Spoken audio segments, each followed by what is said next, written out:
Prezados amigos e amigas, uma boa noite para todos nós.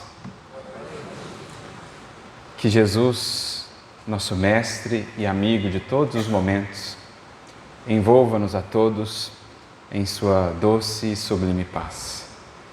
Antes de iniciarmos, gostaria de agradecer pelo convite e pela oportunidade de estarmos aqui mais uma vez, especialmente depois da impossibilidade que surgiu em nossa última visita, uma intercorrência ali de último momento que nos impossibilitou de realizar a palestra, mas desta feita aqui estamos, agradecendo mais uma vez pelo carinho com que somos recebidos, como foi da primeira vez em que aqui estivemos e desde então, e esperando retribuir esse carinho na forma de reflexões que sejam úteis a todos que aqui estamos, encarnados ou não. E em nossa jornada pelo Evangelho, voltemos no tempo àquela última reunião entre Jesus e os discípulos antes da crucificação. Reuniram o Mestre, os discípulos no cenáculo, para, naquele clima de intimidade, prepará-los para o que estava por vir, anunciando a sua partida. Partida essa que vinha sendo anunciada já há algum tempo, embora não fosse devidamente compreendida pelos discípulos. No entanto, o Mestre, sabendo o que estava por vir e querendo preparar melhor o coração dos discípulos, os reúne ali naquela reunião que ficou conhecida como a Última Ceia, para então apresentar alguns dos horizontes do porvir, dizendo que a eles, aos discípulos, convinha que ele partisse, até porque era chegado o momento de testemunharem o que haviam aprendido até ali. Assim também em nossas vidas, muitas vezes, a preparação, a recepção das lições, dos recursos do mais alto, e então, de repente, parece que a espiritualidade em nossas vidas vai para os bastidores e nós nos sentimos em pleno campo de testemunho, às vezes aparentemente solitários, mas é justamente a ocasião de demonstrarmos o quanto as bases foram de fato consolidadas a partir do material de edificação que foi recebido. Por isso Jesus diz aos discípulos naquele encontro: a vós convém que eu vá. Mas não deixa claro ele para os discípulos para onde ia. Pelo menos não naquele momento ainda. Não tinham uma compreensão tão ampla como mais tarde teriam do que de fato era o programa do Evangelho, do que de fato estava por vir. E então Pedro toma a frente e indaga ao Senhor: Senhor, aonde vais? E aí Jesus traz a resposta que se encontra registrada ali no capítulo 13 do Evangelho de João. Esse diálogo que aqui estamos mencionando se encontra nos versículos finais, 36 a 39 do capítulo 13, e também nos 3 versículos iniciais do capítulo seguinte, o capítulo 14. Pedro pergunta a Jesus: Senhor, aonde vais? E Jesus então responde: aonde vou agora, por ora não podereis me seguir, mas depois me seguirás. Depois me seguirás. E Pedro, com aquela impetuosidade que lhe era característica, diz: mas Senhor, por que não te posso seguir agora?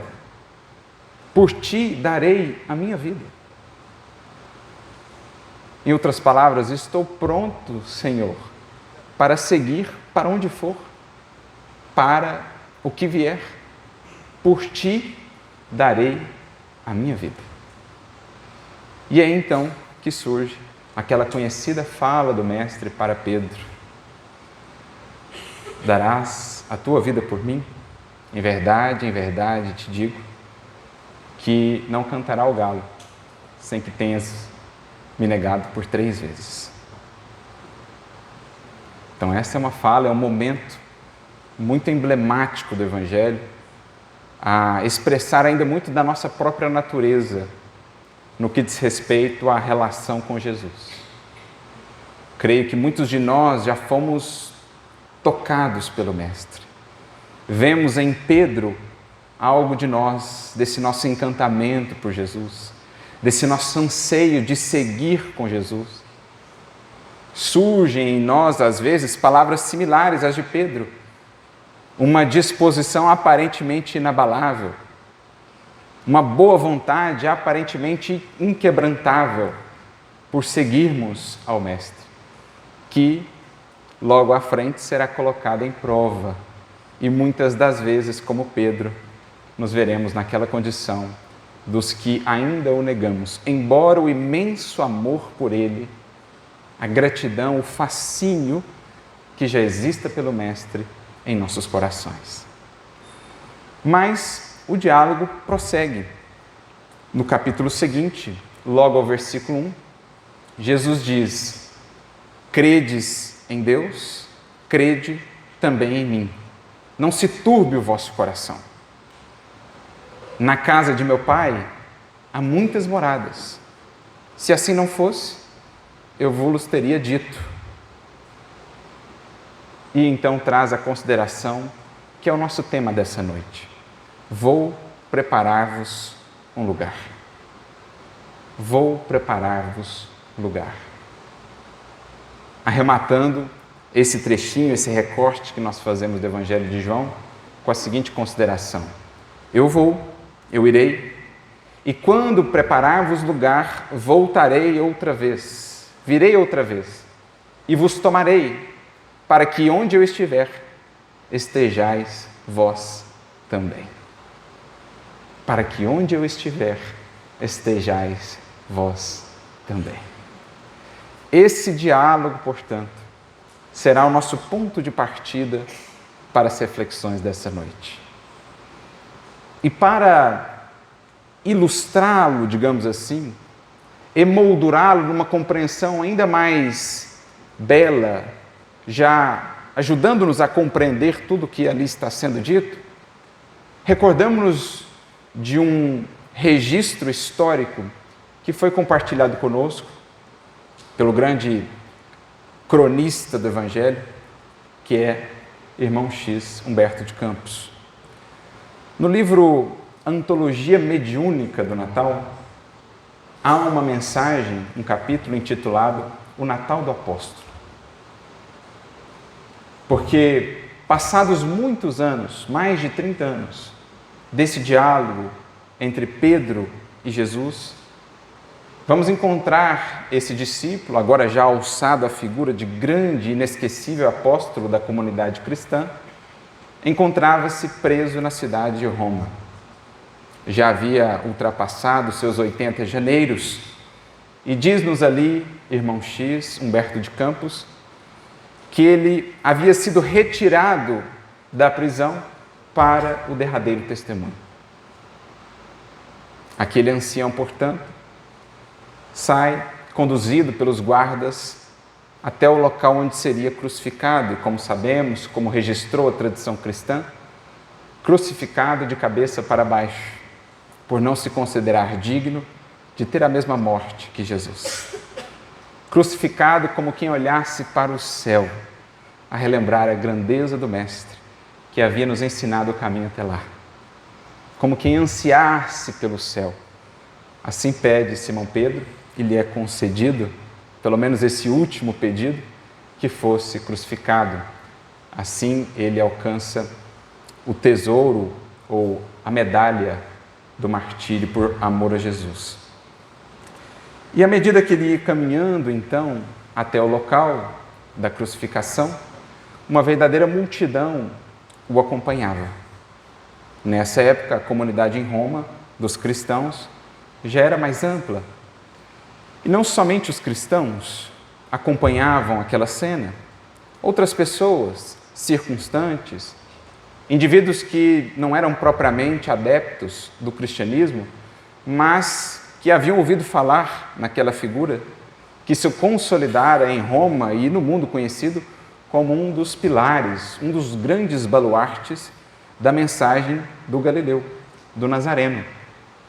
Então as pessoas contemplavam aquele ancião caminhando entre guardas, escoltado por guardas, com até uma certa reverência, como se vissem um soberano cuja coroa eram ali os cabelos encanecidos pela experiência e pelas lutas da vida, um soberano humilhado que fosse em direção a alguma glorificação, à conquista de algum prêmio, tal a aura também que se irradiava daquele espírito.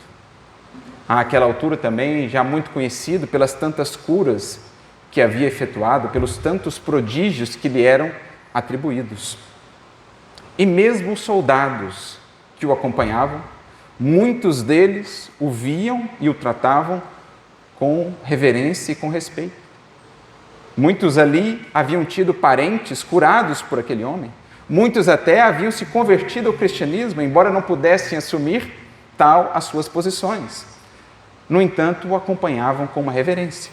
E aquela multidão de circunstantes, aquela caravana ia seguindo aquele ancião em direção ao seu calvário último e pessoal. Mulheres, crianças, anciãos, que deviam a ele muito da esperança que ora traziam no coração, dos recomeços que haviam encetado em suas vidas, das forças novas que haviam encontrado a partir das palavras e dos exemplos daquele indivíduo. Seguia aquela caravana plena de gratidão, de reverência, de tal modo que se formava um clima ali quase que sagrado, uma vibração sublime. No entanto, um indivíduo ali existia, um dos guardas, que não coadunava, que não sintonizava ainda com aquele clima espiritual. Chamava-se ele Sertório Aniceto. E tentando justamente quebrar aquele clima que havia se formado, proferia ele os mais degradantes impropérios, xingando a todo tempo Simão, às vezes agredindo, intentando justamente quebrar aquela aura de consagração, de santificação em torno daquela criatura. E assim foi até que chegassem ao local. Embora agredido, no entanto, espicaçado ali pelas agressões verbais e mesmo físicas, Simão, pelo Espírito, estava em outra parte. Ele, sob o sol causticante que estava sobre a cidade eterna, se lançava em pensamento a outras pairagens. Voltava ele à Galiléia distante. E sentia o seu coração novamente se alegrar, se iluminar ante aquelas lembranças que lhe eram tão cariciosas e tão valiosas.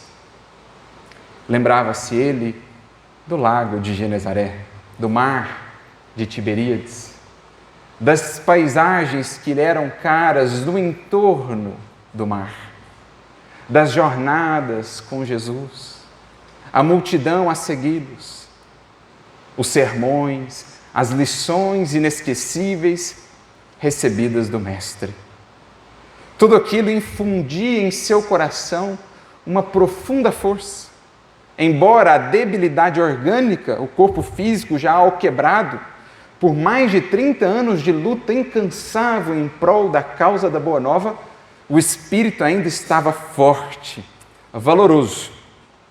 Reconhecia ele, no entanto, que o corpo já não correspondia tanto e orava a Jesus para que enviasse novos ceifeiros à grande seara, reconhecendo os momentos críticos que a mensagem cristã vivia no mundo, com o início das perseguições, com o assodamento da luta promovida pelas perseguições.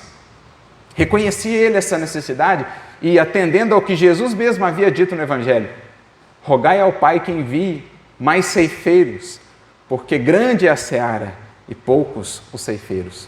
Assim ele orava internamente, no clima ali mais sagrado do coração e da consciência, orava a Jesus, ao mesmo tempo que rememorava a Galileia, tão cara e preciosa ao seu coração.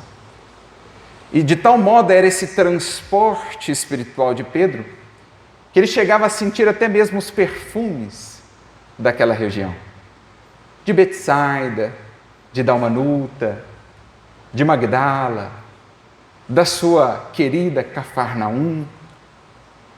Embora o calor que fazia naquele fim de tarde em Roma, ele sentia-se envolvido pela brisa fresca e serena de quando pescava em sua barca, junto aos companheiros, ao seu irmão André, aos amigos Tiago e João, no mar da Galileia. Sentia novamente aquele frescor que lhe embalava o espírito. E de tal modo estava ele imerso nessas lembranças, que sequer notava o que acontecia ao seu redor. Passava os olhos pela paisagem, no entanto, sua visão espiritual estava longe. Enquanto os seus olhos físicos visualizavam ali o campo de Marte, as termas, os jardins, as colinas da cidade eterna, sua visão espiritual projetava novamente em sua tela mental a figura excelsa do Nazareno, do doce Rabi da Galileia. E percebe ele então que no imo do seu coração ardia-lhe a saudade do Mestre e ansiava retomar-lhe a companhia dali para sempre. Nesse espírito, portanto, ele chega ao local do seu derradeiro testemunho. De tal modo imerso nessas lembranças cariciosas que sequer nota os martelos e os pregos a ferirem os pés e as mãos. A cruz que é erguida e o tempo que passa. Entre a oração dos que o reverenciavam e ainda as agressões verbais de Sertório Aniceto, que reclamava do fato daquele ancião, nas palavras dele, daquele velho, não morrer tão rápido quanto ele esperava. O tempo ia passando, as horas se escoando e ele não morria. De modo que, em determinado momento, perdendo a paciência, Sertório Aniceto toma de uma pedra pontiaguda e lança-lhe à face, na cabeça. O sangramento se inicia e com ele a morte se acelera. No entanto, Simão quase que não percebeu. Quando dá por si, desperta, já livre dos grilhões do corpo físico, ao pé dos seus próprios despojos, ao pé daquela cruz.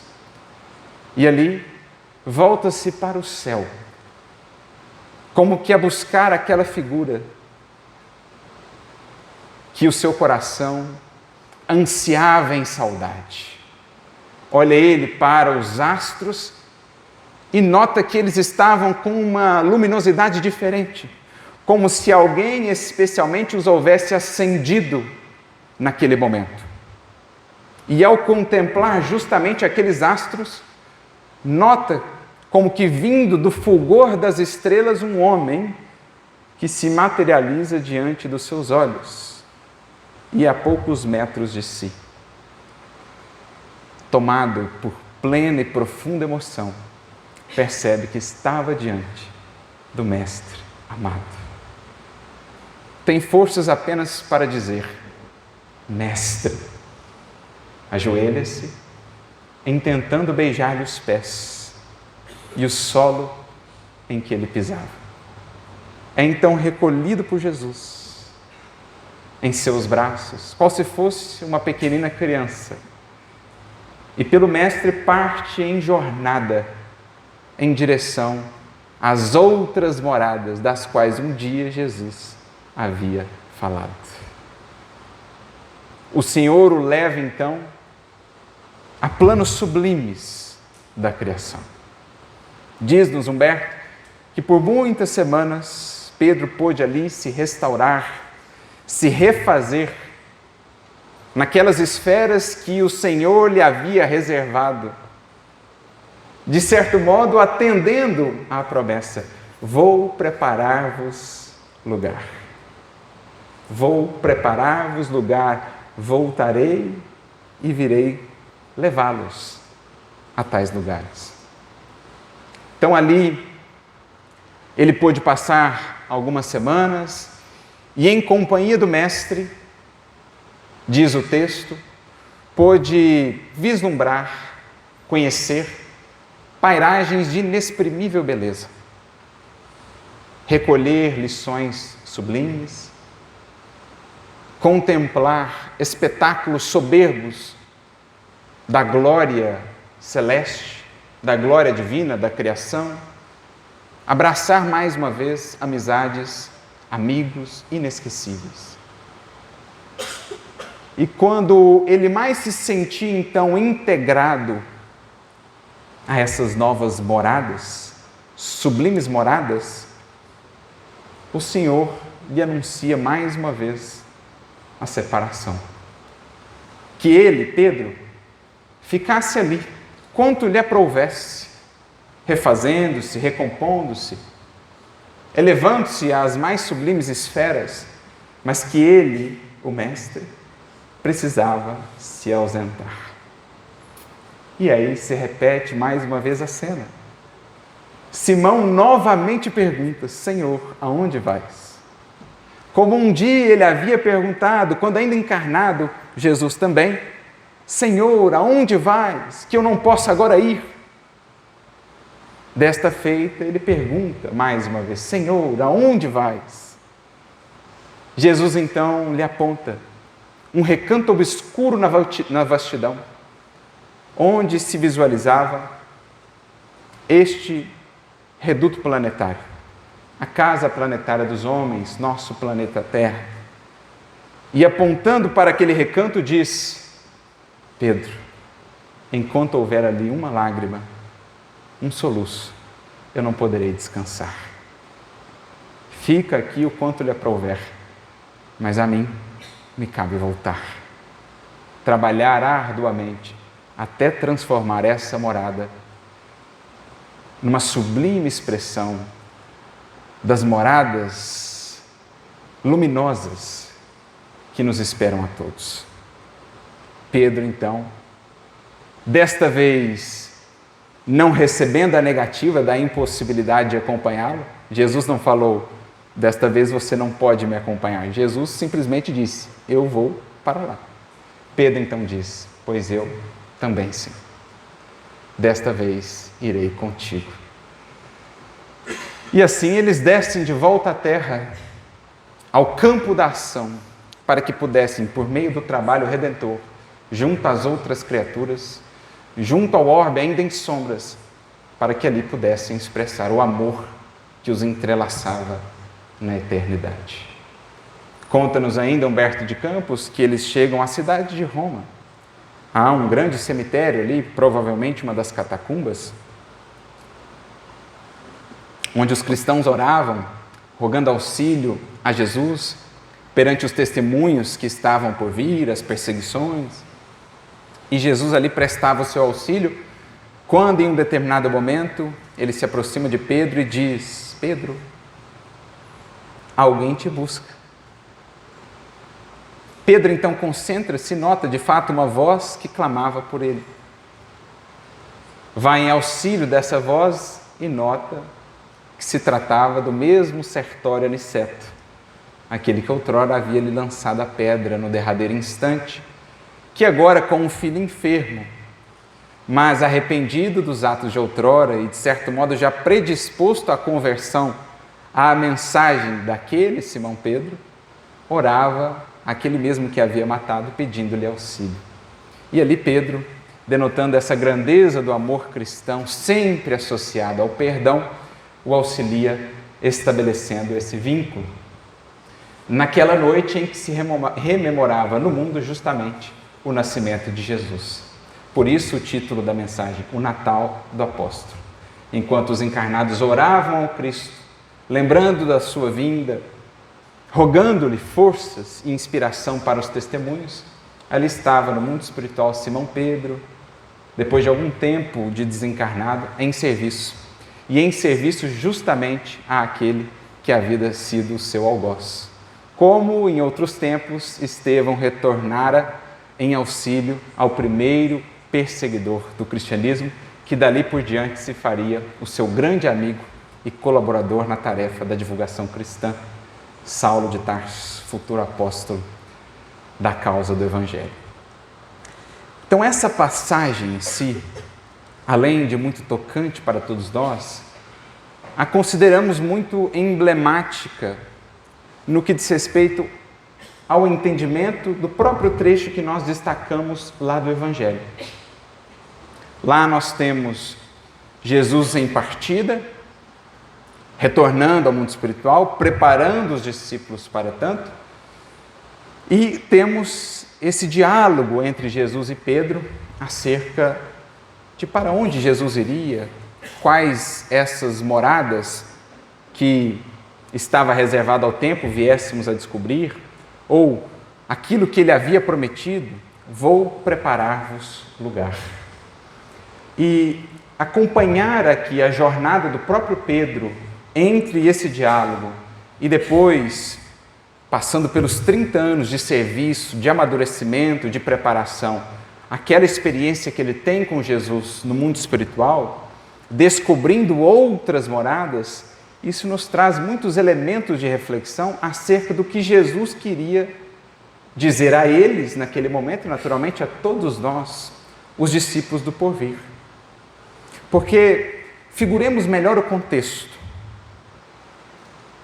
Os discípulos àquele tempo não tinham uma ideia muito clara da magnitude do trabalho que estava ali se iniciando.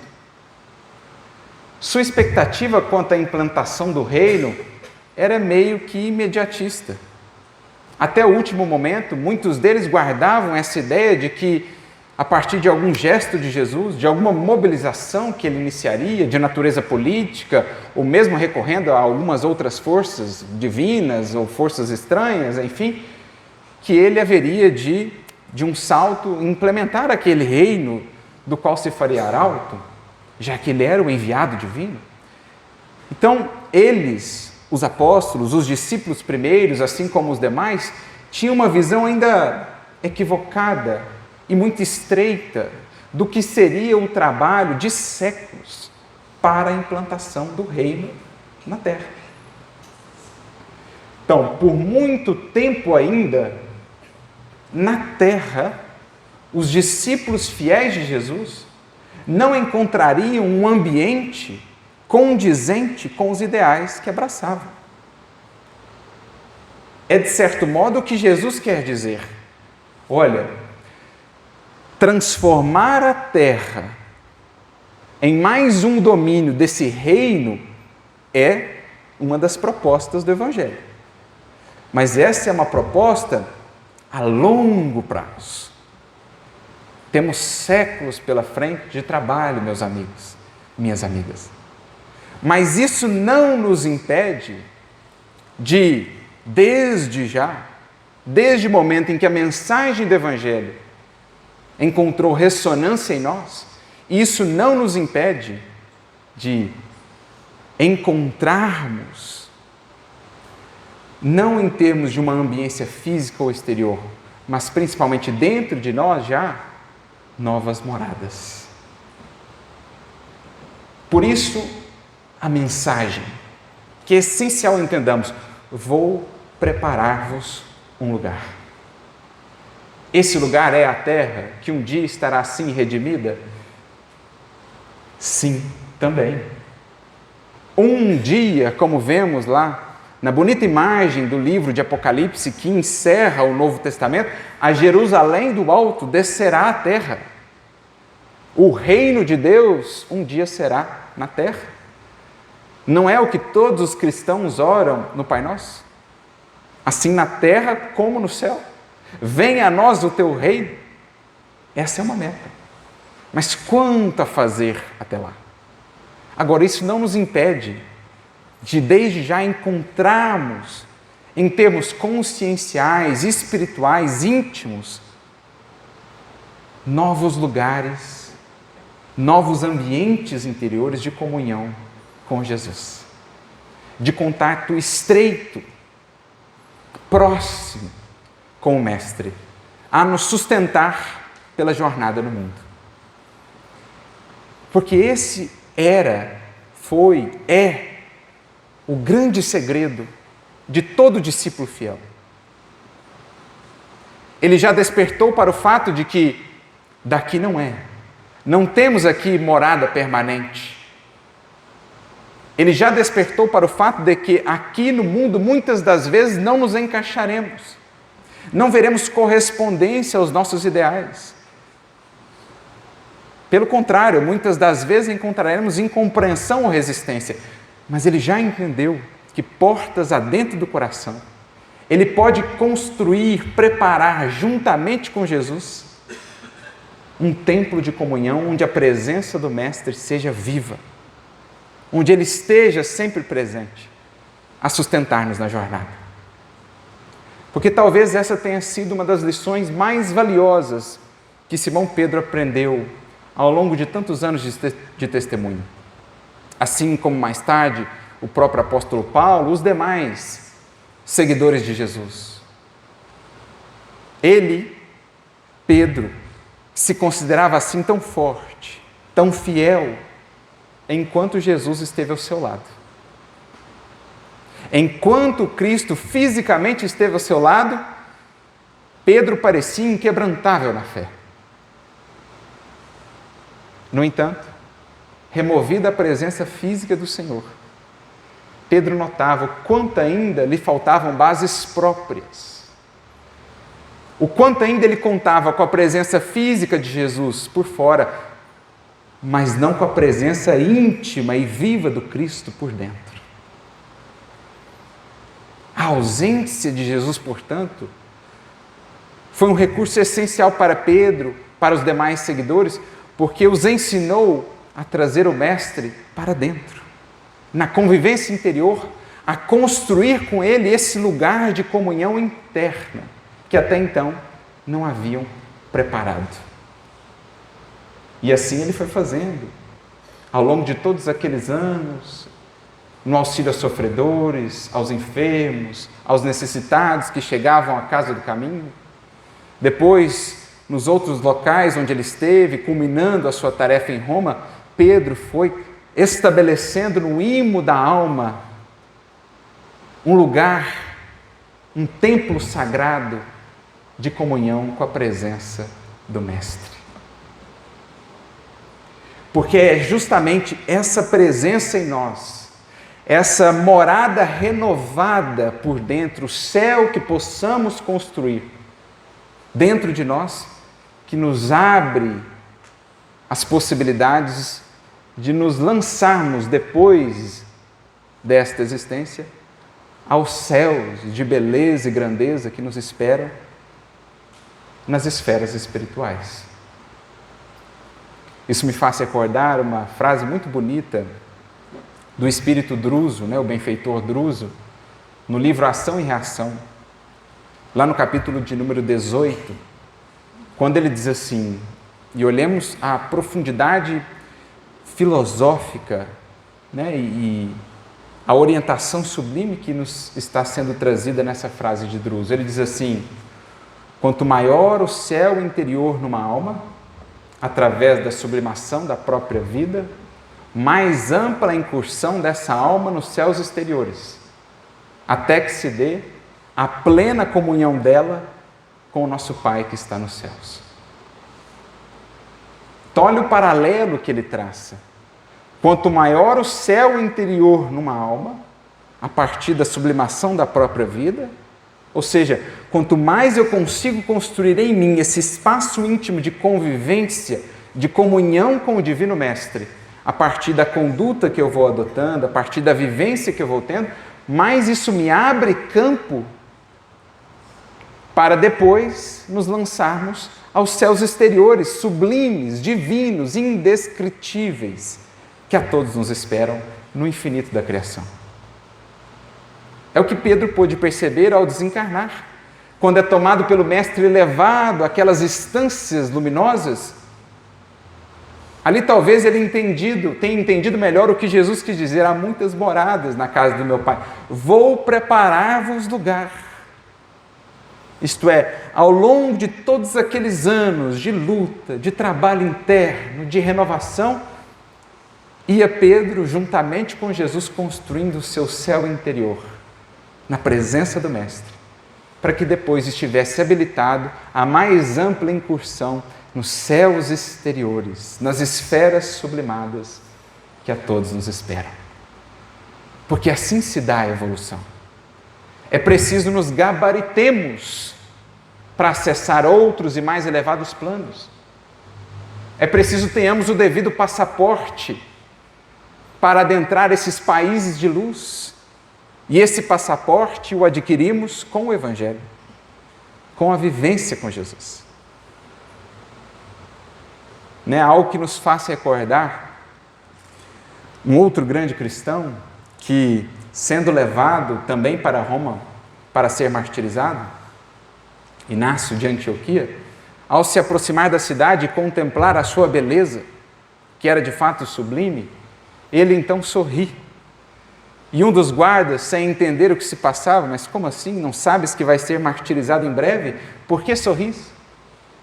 E Inácio de Antioquia então responde: sorrio porque, se Deus permitiu que aqueles que não o conhecem e que mesmo o negam construam algo assim de tamanha beleza, o que não estará reservado aos que o servem no infinito da criação?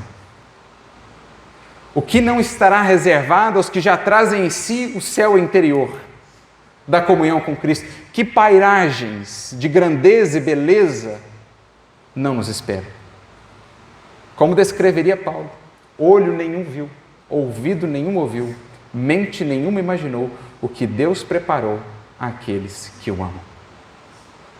Mas para nos habilitarmos a acessar essas pairagens, é preciso a luta aqui no mundo, aprendendo a construir, a preparar com Jesus esse lugar especial, no mais íntimo, onde dialoguemos dia a dia com Ele, onde Ele nos fortaleça dia a dia para as lutas e para os testemunhos. Então é isso que Jesus quer dizer: vou preparar-vos lugar. Mas começa agora a preparação. Não é viver de maneira desatenta, numa adesão puramente formal ou exterior ao cristianismo, acreditando que, em morrendo, estaremos por isso então garantidos nas bem-aventuranças celestes e destinados a essas moradas de luz. Não. Para termos acesso lá ao paraíso sublime que nos espera, é preciso comecemos na terra a luta árdua por construir este lugar com Jesus. Por isso até André Luiz tem uma frase até bem humorada no seu livro Agenda Cristã, no capítulo de número 46, quando ele vai dizer assim: olha, é muito provável que por ora a sua cooperação no paraíso seja plenamente dispensável. No entanto, é indiscutível que no momento o seu lugar de aprender e servir, de ajudar e amar, é na terra mesmo. Então, nossa cooperação nas esferas sublimes, por ora, é plenamente dispensável, porque ainda não estamos habilitados sequer a perceber essa grandeza. É preciso que muitas escamas sejam retiradas de nosso olhar espiritual. É preciso que muitos véus sejam para nós abertos na depuração espiritual, perispiritual, para que consigamos sequer notar e experienciar essas pairagens. Por isso que por ora a terra é mesmo o nosso lugar, construindo na terra o céu íntimo que nos permite incursões mais amplas nos céus exteriores. Esse é o papel do Evangelho na vida de cada um de nós. Entregar o nosso coração a Jesus é sentir o dia a dia preparando dentro de nós o lugar sublime do nosso contato, dos nossos diálogos, da nossa convivência com Ele.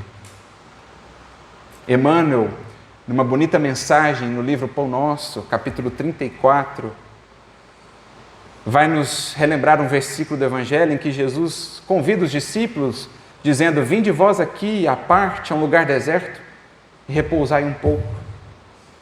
E ao comentar esse versículo, Emmanuel diz que muitos de nós buscamos esse contato mais íntimo com Jesus a partir de locais do mundo. Insulávamos a nós mesmos, buscávamos em lugares desertos, lugares ermos, acreditando que só por isso estaríamos mais próximos de Jesus, numa contemplação muitas vezes infecunda, ociosa. No entanto, diz Emmanuel, ali não fala Jesus de um deserto exterior.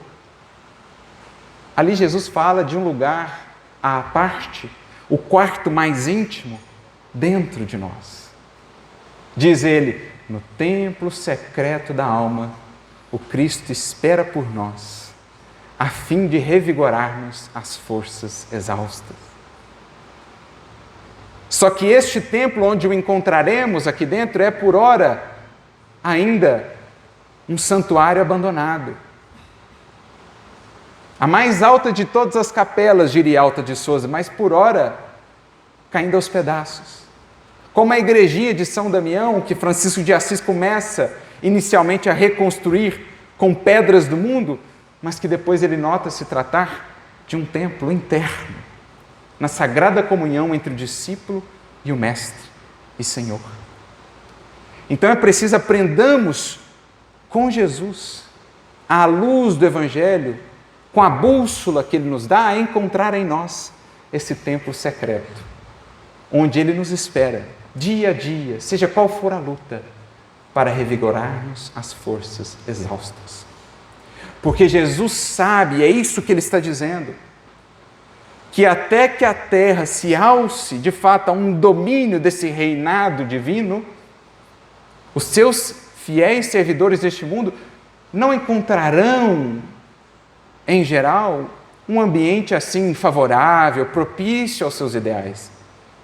Não encontrarão muita compreensão, não encontrarão muitos corações que os secundem nos seus esforços. Mas por isso ele diz aos discípulos, se por fora vier a faltar o apoio, o estímulo, a compreensão, lembrai-vos de que por dentro eu estarei sempre convosco. E é mais uma vez o que Emmanuel vai nos dizer. No livro Fonte Viva, capítulo 44, quando ele comenta justamente esse versículo que nos serve de tema, vou preparar-vos lugar.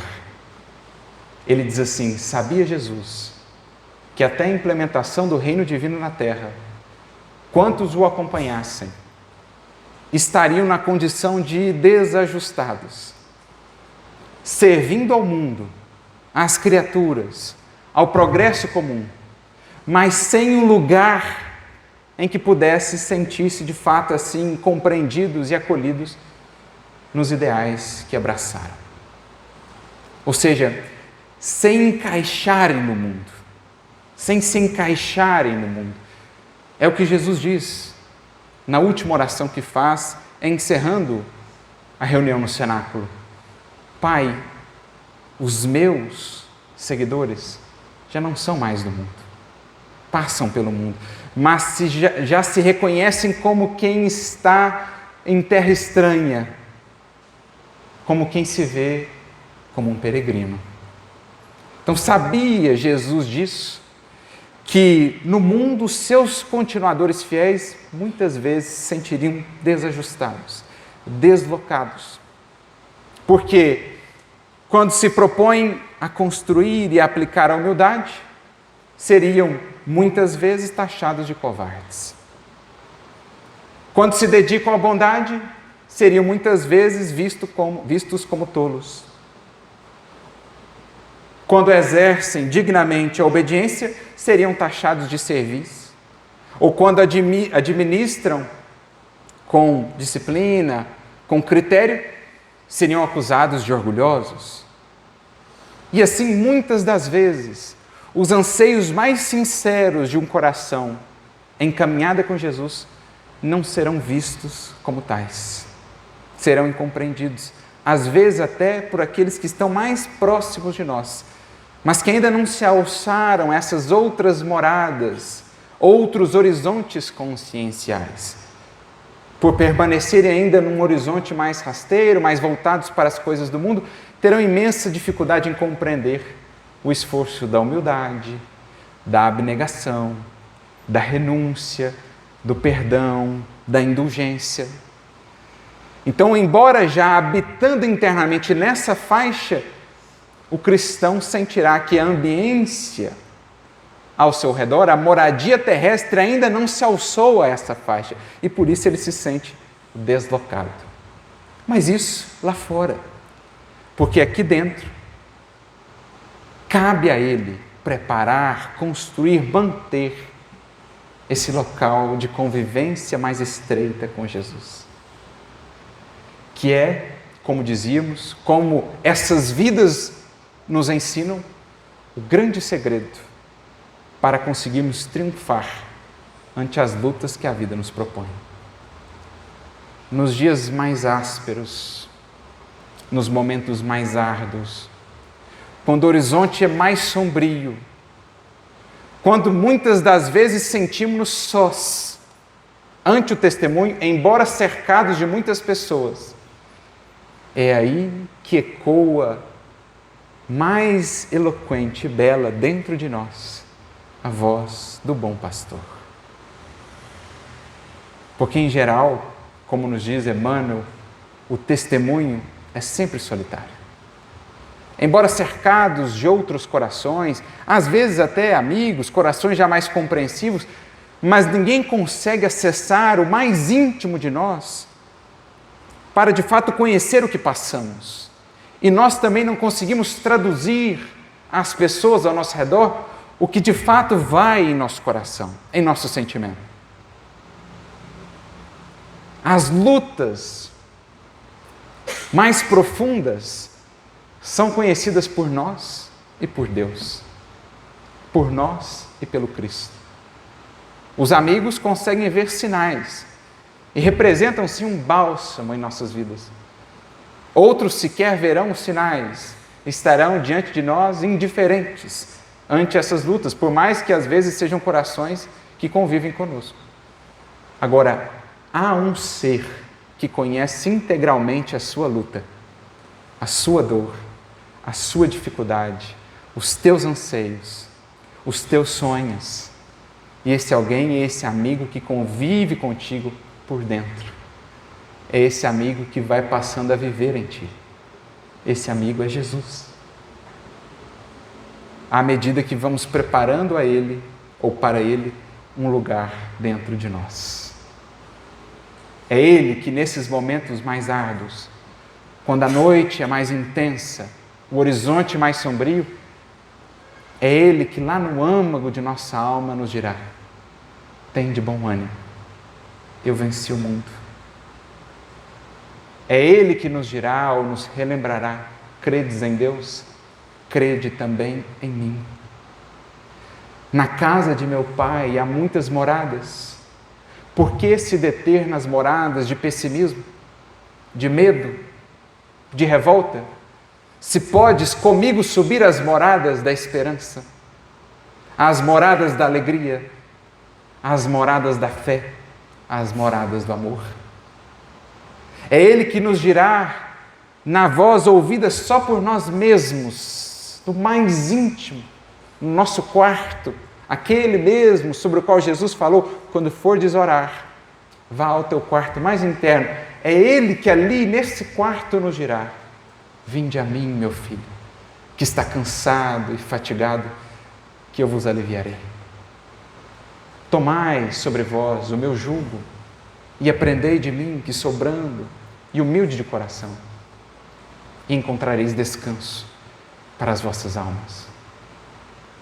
É essa voz que sustenta o discípulo fiel, em busca dessas pairagens sublimes que a todos nos estão reservadas e que todos alcançaremos um dia, mas que começam a ser construídas aqui e agora, em meio aos horizontes sombrios e ásperos que a vida neste mundo nos reserva.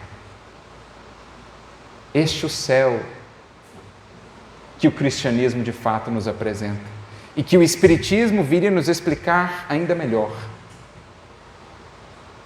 aperfeiçoando-nos com Cristo. Ampliamos a parcela de céu em nós, porque ampliamos a presença dele em nós. E a presença do Cristo em uma alma representa sempre mais luz, mais força, mais resiliência, mais esperança, mais fé, mais amor. Isso o que sustentou Pedro nos 30 anos de luta áspera. Também Paulo, que mais tarde chegaria a dizer, na mais plena sinceridade do coração, sem qualquer pretensão, já não sou mais eu quem vive, é o Cristo que vive em mim, é o Cristo que opera por meio de mim, porque ao longo desses anos fui preparando dia a dia um lugar para Ele. E isso fazemos, meus amigos, em cada escolha, a cada dia.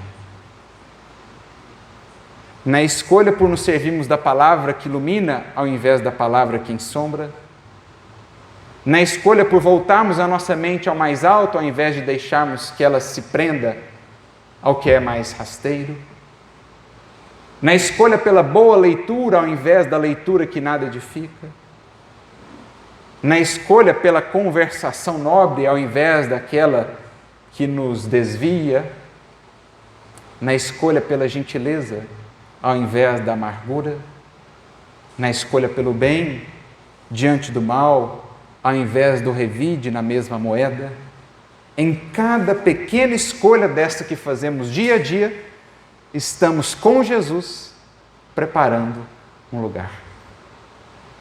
Mais felicidade em nós, uma nesga a mais do céu em nós, mesmo na terra, que mais tarde se expandirá nos céus exteriores, que por dádiva e misericórdia divina haveremos de receber. Tudo começando com cada pequena escolha de cada dia, a ampliar os traços do Cristo em nossa vida. Essa é a proposta de construção diária que o Evangelho nos apresenta. Fazendo do nosso íntimo, a cada dia, como bom e paciente lavrador, um jardim agradável em que possamos viver. Um jardim que possamos compartilhar com aqueles que vivem conosco, fazendo da nossa alma essa convivência desejada, essa convivência alegre, essa convivência que perfuma as vidas que com ela travam contato. Como disse Jesus um dia a Pedro, seja o nosso coração, Pedro, uma sala iluminada a receber os nossos amigos, a receber as vidas que passam pela nossa. Seja a nossa alma um jardim repleto de flores e de frutos do Evangelho, embalando os corações no perfume do Cristo. Por isso, disse Paulo, o legítimo cristão é o bom perfume do Cristo neste mundo. Seja a nossa alma um jardim onde não faltem os frutos dadivosos para nutrir outras almas que seguem fragilizadas pelos caminhos da vida. Seja a nossa alma um jardim onde as criaturas em trânsito por esse mundo encontrem a sombra amiga de uma árvore de fé e de esperança, de amizade e de amor. Os frutos que as possam sustentar, fazer com que continuem em suas sendas, em suas jornadas. E a melhor notícia de todas para nós é que não estamos sós no cultivo desse jardim. Porque, como nos diz o Espírito de verdade, nosso Mestre, nosso Senhor, eu, o divino jardineiro, no silêncio de vossos pensamentos, cultivo as vossas almas. Não estão elas abandonadas. Se ao Cristo entregarmos mais do nosso tempo, da nossa boa vontade, da nossa atenção, da nossa dedicação, o divino jardineiro há de converter a nossa alma de um jardim abandonado, desde a saída do Éden, porque a saída do Éden, aquele jardim lá do livro de Gênesis, não é um símbolo senão do jardim de nossa alma, de nossa consciência, da qual fugimos justamente pelas quedas morais. Se nos dedicarmos a isso, à empreitada do Evangelho, o divino jardineiro estará conosco, transmutando a nossa alma de um jardim abandonado e esquecido, num jardim de delícias, num Éden de bênçãos, de dádivas, de flores e de frutos, não só para nós.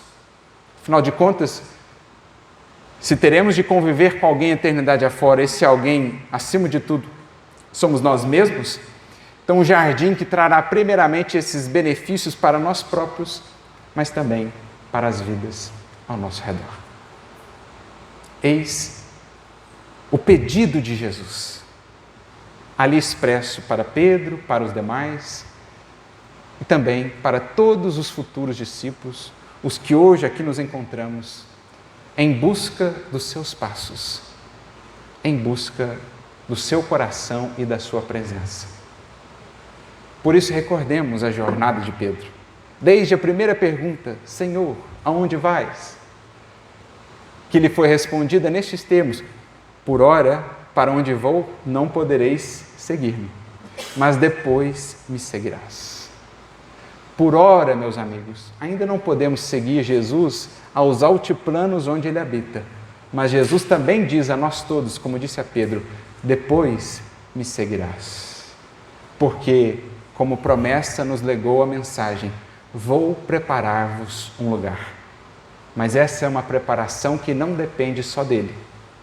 Temos a certeza de que Ele sempre esteve fazendo tudo o que está ao seu alcance para preparar-nos esse lugar, que nos está destinado a todos, mas que cabe a cada um de nós também aceitarmos o convite, como Pedro fez, como Paulo fez e outros tantos fizeram, preparar esse lugar em nós. Cada vez mais Cristo em nós, por meio de nós, cada vez mais céu interior, céu de felicidade, céu de paz, na consciência tranquila, pelo dever bem cumprido à luz do Evangelho, para que então nos habilitemos aos lugares que Ele prepara e nos quais Ele nos espera no infinito da imortalidade, ante a grandeza cósmica nas muitas moradas da casa de nosso Pai. Assim como Pedro, um dia por Ele também seremos recebidos. Trabalhemos arduamente, dedicadamente, para que esse dia não esteja assim tão distante, para que esteja mais próximo ao horizonte de cada um de nós, na certeza de que o Cristo lá está, de braços abertos, a nos esperar. Preparemos para Ele em nós um lugar, não só para hoje ou para amanhã, mas para a morada definitiva daqui, para todo sempre. Que Jesus a todos nos abençoe, a todos muita luz e muita paz.